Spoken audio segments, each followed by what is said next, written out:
We just getting started, baby. Did anybody see what Mr. Wardell Steph Curry did to the Portland Trail Blazers? They were nobodies. They beat the Giants. Trash. They beat the Broncos. Trash. If you ever watched Dragon Ball Z, my man's was Super Saiyan. I couldn't wear this until we actually caught a dub. And he did all of this damage in 36 minutes.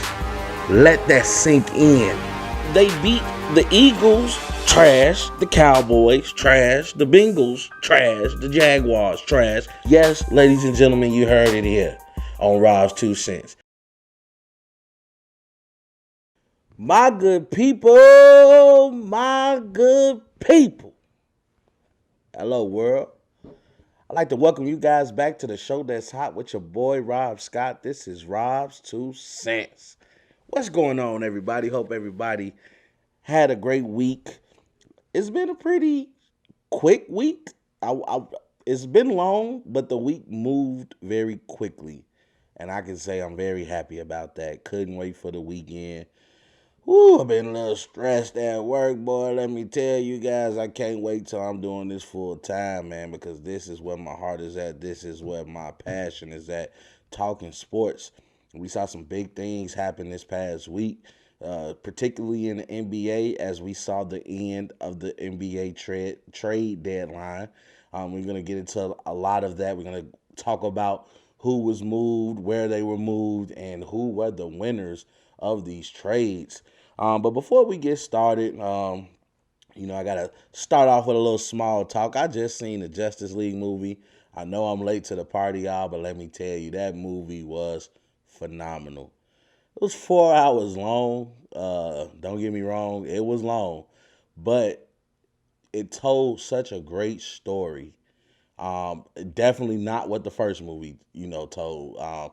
It really went into details, and character development. And I really enjoyed that movie. It had Batman looking like a beast. Shout out to Ben Affleck, man, because like I said, when I first heard he was taking over as Bruce Wayne, as the Dark Knight, I was a little nervous, okay? You don't associate Batman with Ben Affleck, but he did a hell of a job. All the characters did. My boy Ray Fisher played a great cyborg, and it was just a great movie to watch. So I recommend that movie. If you haven't seen it, I do plan on seeing it again, just because, I'm such a fan of DC. So, Batman is my favorite superhero, because he's the only superhero with no superpowers. Yet they all fear him. and if you watch Justice League Doom, it's an animated movie, you'll know why. That just shows you how deep I am into it. I watch the animated movies. I'm a big kid at heart, which is probably one of the reasons that I love sports, because, sports is an arena. It's an avenue where you can be a kid again, where you can cheer for your favorite players. You can have favorite players. You can dream to be a player in that pressure moment, taking that final shot or breaking, the plane, in a football game. So, I love when you're able to, rekindle that childhood, that inner childhood that most people seem to lose the older we get. But that's enough of small talk. Like I said, we got some big things that went down in the NBA. I want you to sit down, grab your popcorn, kick your feet up as we get into the hottest sports conversation in the nation. This is Rob's 2 Cents. And I got to start by talking about the NBA trade deadline, because, as you know, the trade deadline was on Thursday. It ended Thursday, March 25th, sometime in the early evening. And a lot of teams made some moves. Some teams actually made some moves with some championship aspirations in mind. You could tell some teams made moves, with the playoffs in mind. They might not think they can win a ring, but they definitely want to claim a berth in those playoffs. And we're going to break down each and every trade. I'm going to let you know what went down, and let's get into it. So the first big trade to me that really popped out to me was Rondo, who got traded from the Atlanta Hawks to the Los Angeles Clippers for Lou Williams, 2 second-round draft picks, and some cash. The amount of cash was not disclosed, but all I can say is the Clippers just got scary. And I'm going to be talking about a little bit of that later on in the segment, but playoff Rondo is real. And the Clippers were lacking in the point guard department. And what a hell of a guard to get than a player like Rajon Rondo. I'm sorry, I don't want to say Rajon. I saw an interview with him on All the Smoke. He hates when people call him Rajon. His name is Rajon. So Rajon Rondo. So now he's a Los Angeles Clipper, and I'm going to break down that dynamic of how I think that's going to spell troubles for teams in the Western Conference. But I got to get to my Bulls because, doggone it, a Chicago team finally made a big move. Nikola Vucevic and forward Al-Farouq Amino from the Orlando Magic has been traded to the Chicago Bulls for Wendell Carter, Otto Porter, and 2 first-round picks. Then the Bulls sent forward Chandler Hutchison to the Wizards for center Mo Wagner and forward Troy Brown. Fourth-year center Daniel Theis has now moved to Chicago from Boston, and then the Washington Wizards received Daniel Gafford and Chandler Hutchison as they then moved from the Bulls, and Boston received Luke Kornet and Moritz Wagner. So let me tell you guys, man, this was a 3-team trade. So it was between the Wizards, it was between Boston, it was between the Bulls. And the Bulls have now just souped up their lineup. I'm not saying we're going to win a championship, okay? But bringing somebody like Nikola Vucevic in, you want to talk about firepower. You want to talk about dynamic. Then you got to talk about the big man from the Magic who's now a Chicago Bull. Definitely going to be getting into that a little later in the segment. So as I mentioned, just in case you guys not keeping up, the Bulls, the Wizards, and the Boston Celtics had a 3-team trade. So the Bulls received forward Chandler Hutchison. They sent Chandler Hutchison to the Wizards. They received Mo Wagner and Troy Brown. Then Boston sent Daniel Theis, who's a nice backup center, by the way, to the Chicago Bulls. And then the Washington Wizards received Daniel Gafford and Chandler Hutchison for their troubles. And as Boston sent Theis to the Bulls, Luke Kornet and Mo Wagner went to the Celtics. So the Bulls came out on top with that. I want to say out of that 3-team trade, the Bulls probably got a winner in Daniel Theis, because Daniel Theis, he's shown that he can ball. He was I believe he was starting for Boston as their starting center, and he put up some pretty good numbers. He averaged about 10 points on the per game, 5.2 rebounds per game, and 1.6 assists per game. So Daniel Theis was definitely a great pickup for the Bulls. Evan Fournier went to Boston from the Orlando Magic for 2 second-round picks, and then in a surprise to everybody, Orlando would then send their star forward, Aaron Gordon, and forward Gary Clark to Denver for guards Gary Harris, R.J. Hampton, and a 2025 first-round pick. So Orlando has just completely depleted their team, which I don't understand because they were in rebuild mode. Vucevic is only like 29 or something like that. Gordon is only like 29. So you had young players. So to ship those young players off to teams where you had a pretty decent core. I know the Magic wasn't winning, but they had something to build around. But they decided that they want to go in a different route, and they sent everybody away. So now the Orlando Magic is depleted, and Denver just got better with Aaron Gordon. And speaking of Denver, they then did a trade with the Cleveland Cavaliers and sent JaVale McGee to Denver for Isaiah Hartenstein and 2 future protected second-round picks. So now Denver has just got bigger because now you don't have to rely on Bobo. You can continue to let him develop. You bring a JaVale McGee in, and we're going to discuss more about Denver in the segment when I discuss the winners of the trade deadline. And a very big surprise, Victor Oladipo from the Houston Rockets went to Miami, and Miami traded him. The Miami received Oladipo by trading Kelly Olynyk, Avery Bradley, and a 2022 draft pick. Now I don't know how much of it I like that. I do love Victor Oladipo. I believe him and Jimmy might play well together, but you have to remember they're pretty much in the same position. I guess you can say you can move Jimmy to the 3 and allow Victor to be in at the 2, or you can play him as the point, I guess. I'm interested to see how that dynamic worked, but I know Kelly Olynyk was a hell of a player. Avery Bradley was able to win a ring with the Lakers last year. We know about his time in Boston, and he's known to be a defensive stopper.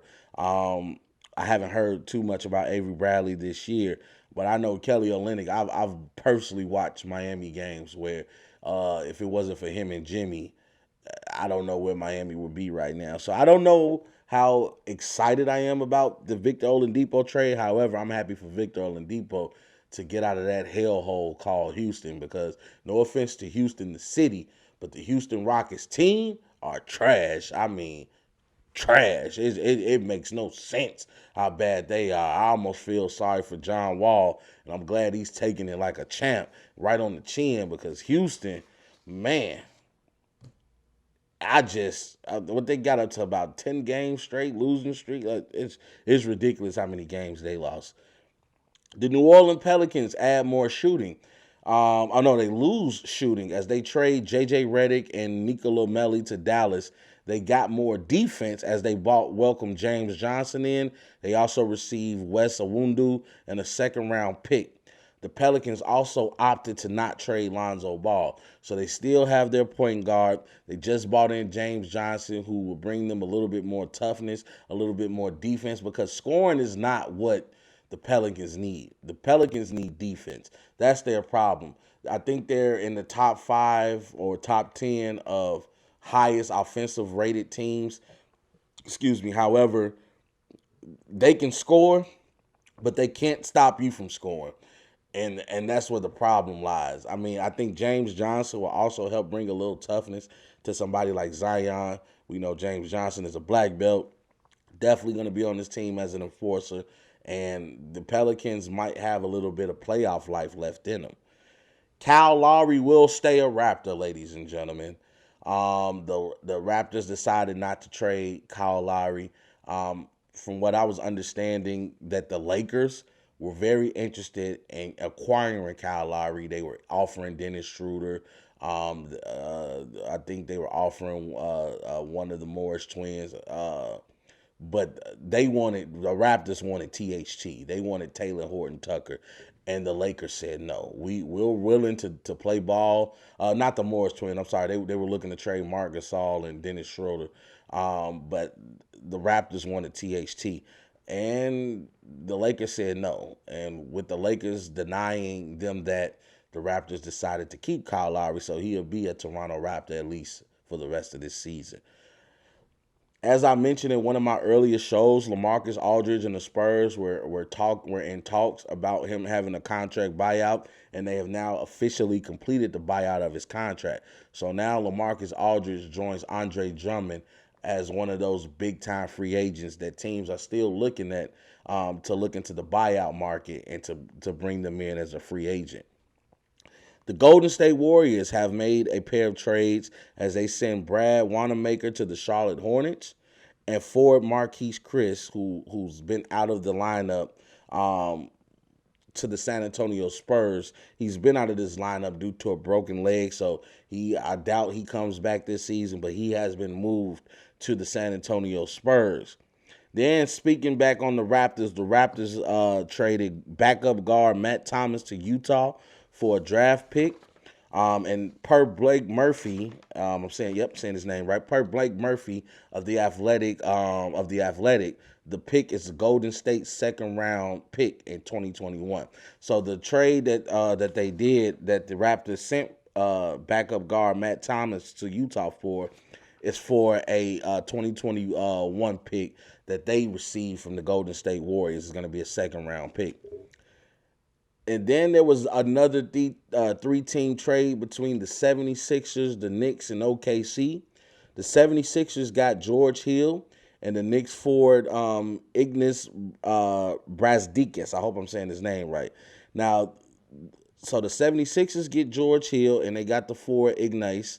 The Knicks is going to get the swing man Terence Ferguson, and the Thunder gets Knicks guard Austin Rivers, 76 center Tony Bradley, and a second-round pick in 2025 from Philadelphia as well. So I like George Hill going to the 76ers. It gives them more depth at that guard position, especially with Seth Curry.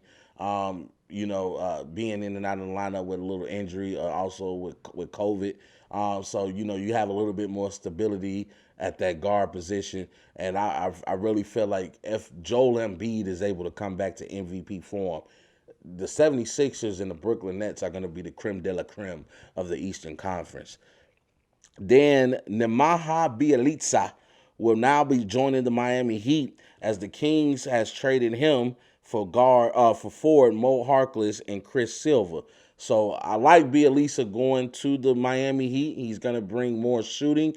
I don't know if he will quite be the person that replaces Kelly Olynyk, but you kind of got a tit for tat thing there. So great job by the Miami organization on making this happen. The Detroit Pistons trade guard Delon Wright to the Sacramento Kings for Corey Joseph and 2 second-round picks. So Corey Joseph making his way back to the Eastern Conference, as you know. No, I'm sorry. He used to play with the San Antonio Spurs. So he's going to be making a trip to the Eastern Conference as he's going to be playing with Detroit now. And then Toronto, they dealt reserve guard Terence Davis to the Sacramento Kings for a future second-round pick. So as you guys see, I'm sorry. I know it sounds like I'm mumbling over words, man. Let me tell you guys, there was so much action happening yesterday as teams were making a mad dash to get these trades in before the deadline ended. And let me just tell you guys, there were some big winners from this trade deadline because we have to discuss now. This is where I break it down. This is where I get philosophical on you because we got to break down the winners, and I got to start off with the Clippers because there was, like I said, a lot of great moves were made as teams added key pieces for the upcoming postseason. But the Clippers, to me, made one of the best moves that they could have made because they added Rajon Rondo. Now, granted, Rondo has only been, he's been in and out of the lineup. He's only played 27 games this season. And not to mention in those 27 games, he's only averaged 3.9 points per game along with 3.5 assists and 2 rebounds. However, he's the floor general that the Clippers need. Make no bones about it. Rondo is going to get the Clippers into their sets. He's going to help players like Kawhi Leonard, like Paul George, not have to be the playmakers on this team. And I believe that's where the Clippers were clashing heads at because if you look at it, Paul George, and in particular, Kawhi Leonard were trying to become playmakers. Right now, I believe Kawhi Leonard, he leads the team in assists. And with you bringing somebody in like Rondo, you're going to put everybody back into their natural spots. You're going to ask a Reggie Jackson to not be so much of a playmaker because Reggie Jackson is a guard that scores. So you're going to allow Reggie Jackson to score. I mean, look at what Reggie did the other day. As the Clippers played the Spurs, Reggie was not relied upon to come in and score, especially you got Kawhi Leonard sitting out, Ibaka sitting out. You just sent Lou Williams to the Hawks, for Rondo. So, and Rondo didn't play, of course, because he's making his way to your team via trade. And Reggie Jackson put up 28 points on the Spurs. And the Clippers were able to win despite all those people not being there. The Clippers were truly lacking in this department of a floor general. Now, Lou Williams, unfortunately, you do lose him to the Atlanta Hawks. But as I mentioned, he was more of a scoring guard, and he was not having his best year this year. I don't think Lou Williams has been the same since the bubble fiasco where most sports analysts has dubbed him Lemon Pepper Lou. I still can't get over that one. But yeah, now you allow Lou to go to Atlanta to rub off on Trae Young, to show him the tricks of the trade. And now I wonder who's going to start. Are you going to start Rondo, or are you going to let Pat Beverly continue to be the starter when he's back? Because Pat Beverly is not a floor general, okay? He's not a big-time scorer. He was there for his defensive prowess, but even that has lost some steam because now that he's not playing defense the way he used to, he now, instead of being an asset on the floor, he is now a liability on the floor. And that's not a good look for the Los Angeles Clippers, which I believe is one of the reasons that they were knocked out in the second round by the Denver Nuggets last season in the playoffs. So I'm not too concerned about regular season Rondo, though. See, when I talk about Rondo, I'm talking about playoff Rondo. And yes, ladies and gentlemen, playoff Rondo is a real thing. Because when the playoffs come around, Rondo games gets elevated. Let's look at the last postseason. Rondo averaged 8.9 points a game, 6.6 assists a game, and 4.3 rebounds a game. So what he did was he helped LeBron in the playmaking department. He allowed LeBron to sometimes play off the ball. He allowed LeBron to not have to be the only playmaker for that team. One of the reasons that Dennis Schroeder was brought in was because they lost Rondo in free agency as he signed with the Atlanta Hawks. Not to mention, Rondo's probably one of the better help defenders in the league, as he also had 1.4 steals during the postseason, and he won a ring. One of the few players to win a ring with both the Boston Celtics and the Los Angeles Lakers. So the Clippers don't need a scoring guard. They need a PG who's going to get them in their sets. They need a point guard that's going to navigate the pace of the game, and they need a point guard to feed the monster that's known as Kawhi Leonard. Also, you can't deny the fact that Rondo is not turnover prone, as he also only averaged 2.1 turnovers per game last postseason as well. Plus, you cannot deny the fact that there is a familiarity between Tyronn Lue and Rondo, as Tyronn Lue was Coach Tyronn Lue, let me be respectful. Coach Tyronn Lue was the head assistant for Doc Rivers on that Boston Celtics team that won in 2008, and he was a mentor to Rajon Rondo. So I believe that with them being reunited, Coach Lue knowing exactly what he's going to get out of Rondo, I believe the Clippers now have just put themselves into a real life title contention. Now, the only question is, can they stay healthy? Because Paul George, Kawhi Leonard, and Rajon Rondo are all injury prone. They're fragile. Now, granted, we have seen Rondo complete in a playoff game with one arm. I don't know if you guys remember back in 2011 when the Boston Celtics met the Miami Heat in Game 4. I believe Rajon Rondo fell down awkwardly as him and Dwayne Wade got tangled up going for a loose ball. He broke his fall with his hand, but he dislocated his elbow, which looked very nasty. He went to the locker room. He came back out in the third quarter, and he propelled that Boston Celtics team to win that game and to even up that series. So you cannot sleep on the toughness of Rondo, but we do know he's had issues with his hands. He's had issues with his I forgot what they call him, but he's had injuries with the upper part of his body. And we know how Kawhi likes to take load management. You know, he just sat out against the Spurs due to a sore foot. Paul George's shoulder hasn't quite gotten right since he's had that surgery. So they're all injury prone. But if you're telling me the Clippers are going to be healthy, I would not sleep on the Los Angeles Clippers because of the fact that now they have a true point guard, ladies and gentlemen. Rondo can make history again because not only is he one of the few players, I believe is only two, if I'm not incorrect about that, but he would not only be one of the two or few players that has won a ring with Boston and LA, but he can also be the only player that won a ring with the Los Angeles Lakers and the Los Angeles Clippers, as if the Clippers win this year, that would be their first ring in franchise history.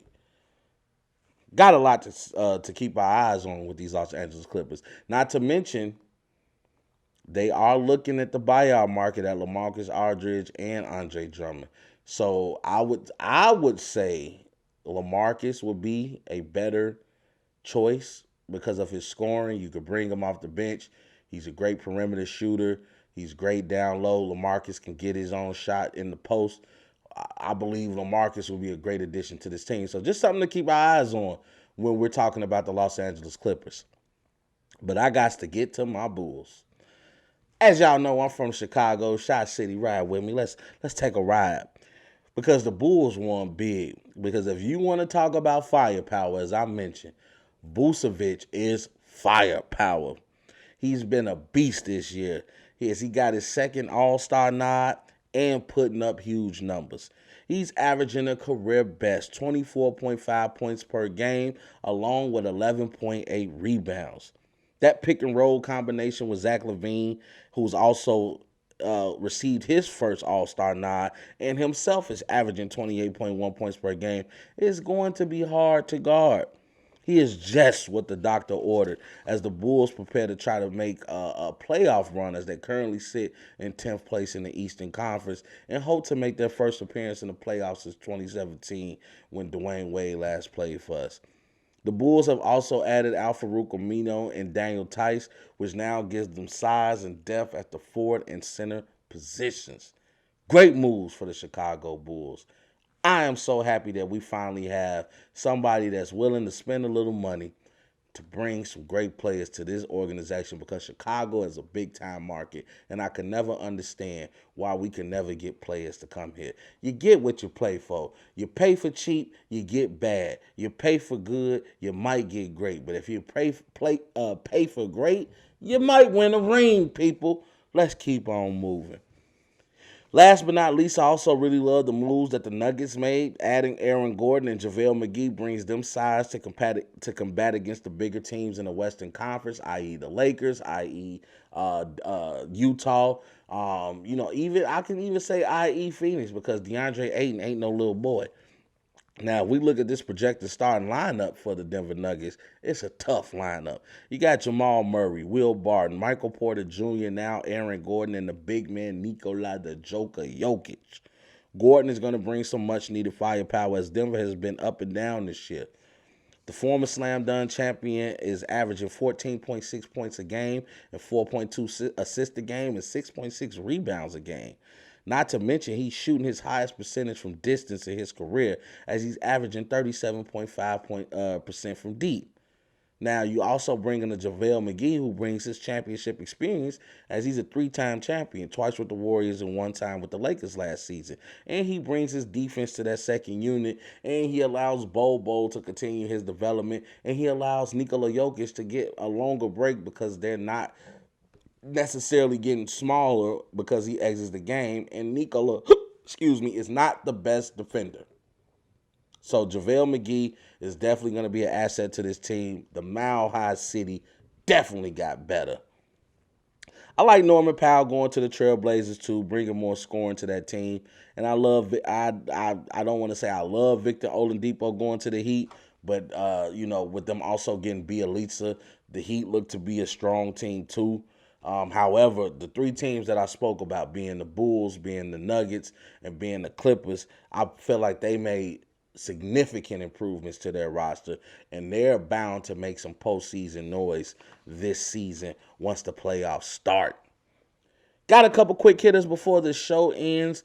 The Tampa Bay Buccaneers were able to re-sign Ndamukong Suh as he re-signed with the Bucs for a 1-year deal worth $10 million with $9 million guaranteed and $1 million in incentives. The Bucs are primed to be a great defensive team once again as they've been able to keep their defensive unit together, and they look poised to make another run for a Super Bowl championship. We also found out that LeBron is going to be missing at least a month with that high ankle sprain, which spells trouble for the Los Angeles Lakers. As we see, without LeBron, they are trash. They need AD or LeBron to come back as quickly as possible, but Do not come back if you're not 100%, because as I mentioned, with the moves the Clippers have made, with the moves Denver has made, with the way Phoenix is playing, with the moves Portland has made, because I do like Norman Powell playing for this team. We're talking about an extra 19 points coming in to your team now. And then not to mention, you still got to deal, if you somehow make it out the West, you got to deal with the beast of the East, which is, I believe, is going to be either Philly or Brooklyn. So the Lakers definitely need LeBron to heal up. To come back at 100%. So do Anthony Davis, because if those two players are not there together on your side of the court, the Los Angeles Lakers, in the words of Vince McMahon, has no chance in hell of winning the NBA championship this year. Also, I'd like to give a shout out to Patriots offensive lineman Justin Herron, as he and a Phoenix resident named Murray Rogers rescued a 71-year-old woman from a potential sexual assault in Kiwanis Park back on Sunday of March 21st. So him and his friend was out. They were walking the park. They noticed a elderly woman was being pushed down to the ground. I believe in the reports they said that they were pulling down her pants. He was pulling down her pants, and he hit her. And now Mr. Herron, he saw what was going on, and him and his friend ran over there, tackled the guy, held him down until the police got there. And as a homage to him, he was honored on Wednesday, this past Wednesday, by the Arizona Police Department for his role in the rescue, and he has been dubbed a hero. Last but not least, Mike Tyson and Evander Holyfield will fight May 29th. The fight is on, ladies and gentlemen. Even though this is an exhibition bout and both fighters are way past their prime, this is still a very much anticipated fight. This will be their third encounter in this legendary rival. The first encounter happened back in November of 1996 when Holyfield beat Tyson in the 11th round after the ref stopped the match in a huge upset win due to stoppage by the ref, and he won the WBA heavyweight title. And then we know in the famous rematch that happened 7 months later in June of 97, that's when Tyson was disqualified for biting a part of Holyfield's ear off. So you got to imagine, even though these guys are older, I don't want to say old, we're going to say older, a little bit wiser, a little bit saltier around the beard area. These are still two guys that I doubt anybody would want to see on the street and put their knuckles up with. I believe it's going to be a little bit of animosity there. There's going to be a little bit of a grudge there, because Mike Tyson didn't like the fact that at the height of his career it was Evander Holyfield. Pretty much after the Holyfield fight was when Tyson's career kind of went down the drain.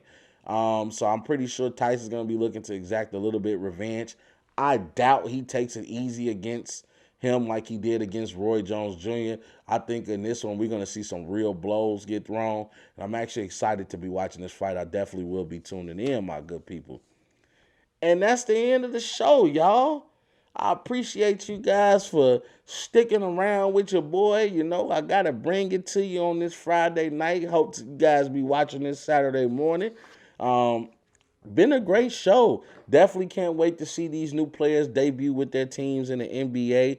And I'm myself, I'm ready for the postseason. Hopefully, players start to begin to get healthy and teams begin to get in shape as the postseason is about to start. I'm ready, baby. Man, I hope you guys have a great evening, man. Remember, like this video, share this video, subscribe. Hit that notification bell to get notified every time Rob's 2 Cents drop a new episode. Also, remember, I'm on YouTube. Remember, I'm also on Facebook. I'm on Instagram. I'm on TikTok. Follow your boy on social media. Rob's 2 Cents. You see how it's spelled? Look at it. You see how that's spelled? Hope to see you guys on Tuesday morning, as I'll be recording my next episode Monday night.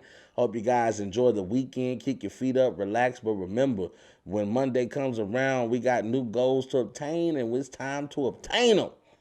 Love you guys, man. Hope you guys have a great evening. Have a great weekend. And remember to be great yourselves.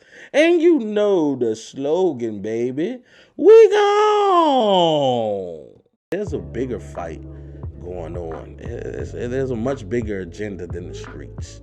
And I know sometimes it's hard to see that far in front of us, but we have to look past the illusions, look past the delusions of grandeur, and look at the bigger picture. We need to become better versions of ourselves each and every day. Fight for what you believe in. Because if you stand for nothing, you'll fall for anything. We just getting started, baby. You guys know the slogan now. Hope you all have a great evening. And we gone.